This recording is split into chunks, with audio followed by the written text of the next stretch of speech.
صدر الشریعہ بدر الطریقہ صاحب بہار شریعت حضرت مولانا مفتی امجد علی اعظمی علیہ رحمۃ اللہ القوی کے پڑپوتے حضرت مولانا انعام المصطفیٰ اعظمی صاحب قبلہ دامت برکاتہم العالیہ نے حضرت مولانا عتیق صاحب مد ظلہ العالی کے ہمراہ دارالافتاء اہل سنت مرکز الاولیاء لاہور پنجاب پاکستان کا دورہ کیا۔ ان علماء کرام نے حضرت مولانا مفتی ہاشم صاحب سے ملاقات کی۔ رکن شورا حاجی منصور آزاد طاری بھی اس موقع پر موجود تھے۔ حضرت مولانا انعام المصطفیٰ و مولانا عتیق صاحب نے مدنی چینل کو اپنے تاثرات میں عالمی سطح پر ہونے والی خدمات دعوت اسلامی کو خوب سراہا اور دعاؤں سے نوازا۔ ہم کو اے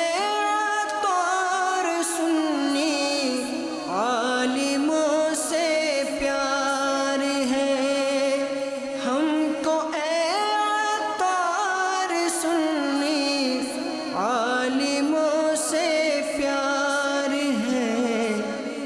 انشاءاللہ دو جہاں میں اپنا بیڑا پار ہے، انشاءاللہ دو جہاں میں اپنا بیڑا پار ہے۔ ہم کو اے طور سنی عالموں سے پیار ہے، ہم کو اے طور سنی عالموں سے پیار ہے،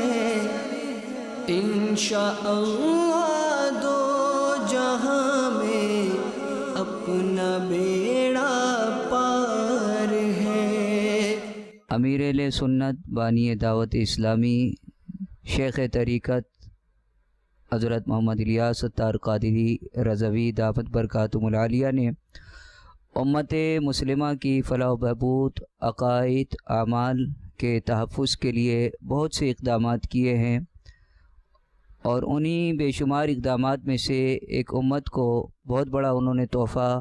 دیا اور ان کے دین، ایمان، عقائد کا تحفظ کیا، وہ ہے مدنی چینل۔ میں نے خود اپنی آنکھوں سے دیکھا ہے کہ جن کی آنکھوں میں دنیا کی مستیاں بسی ہوئی تھی اور مغربی پروگراموں کے بغیر انہیں کوئی چارہ نہیں تھا، آج الحمدللہ مدنی چینل کی برکت سے ان کے شب و روز میں انقلاب پیدا ہو چکا ہے، اور مدنی چینل نہ صرف وہ دیکھ کر اپنے ایمان کی حفاظت کر رہے ہیں بلکہ اپنے اعمال کی بھی اصلاح کر رہے ہیں، اور میں سمجھتا ہوں کہ یہ امیر اہل سنت دامت برکاتہم العالیہ کا بہت بڑا دنیا میں ایک کارنامہ ہے۔ میں مدنی چینل کے ناظرین سے اور تمام مسلمانوں سے یہ گزارش کروں گا کہ آپ بھی اگر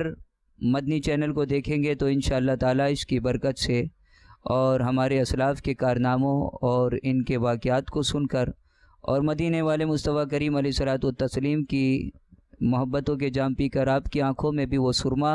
اس کی برکت سے لگ جائے گا کہ آپ کو پھر ہر سمت ہر سو صرف مدینہ ہی مدینہ نظر آئے گا۔ الحمدللہ آج ہمارا داتا دربار کی نگری میں اور داتا دربار کے مزار شریف کے سائے میں دعوت اسلامی کے مرکز پر حاضری کا شرف ہمیں حاصل ہوا، اور ہم نے اس دیدہ زیب عمارت کا خوب منظر دیکھا، اور یہاں پر خدمات دینیہ جو سر انجام دی جا رہی ہیں اسے ہم نے اپنی آنکھوں سے ملاحظہ کیا۔ دنیا کے ہر کونے کونے میں دعوت اسلامی جہاں تبلیغ و قرآن و سنت کی ترویج و اشاعت میں اہم کردار ادا کر رہی ہے، وہاں ایک شعبہ افتاء کا بھی ہے کہ اس میں بھی وہ دعوت اسلامی نے ہر جگہ اس شعبے سے پوری امت مسلمہ کو مستفید کیا ہے۔ مدنی چینل یہ دنیا کا واحد چینل ہوگا کہ جس میں آپ کو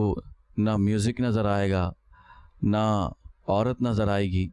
نہ اور ایسے کسی قسم کے لہو و لعب خرافات چیزیں نظر آئے گی۔ نظر آئے گی تو صرف اور صرف محبت رسول اور حب رسول کی چاہتیں اور اس کی خوشبوئیں نظر آئیں گی، اور جو اس کو دیکھے گا یقیناً اس کے دل میں بھی محبت رسول میں اضافہ ہی ہوگا دم بدم۔ اللہ تبارک و تعالی ان تمام کاوشیں جس کا احاطہ بیان کرنا مشکل ہے، ان تمام شعبوں میں اللہ تعالی دعوت اسلامی کو ترقی اور خوب روج عطا فرمائے، اور وہم و گمان توقع سے بڑھ کر اللہ تعالیٰ کامیابی عطا فرمائے۔ ہم کو اے عطار سنی عالموں سے پیار ہے، انشاءاللہ دو جہاں میں اپنا بیڑا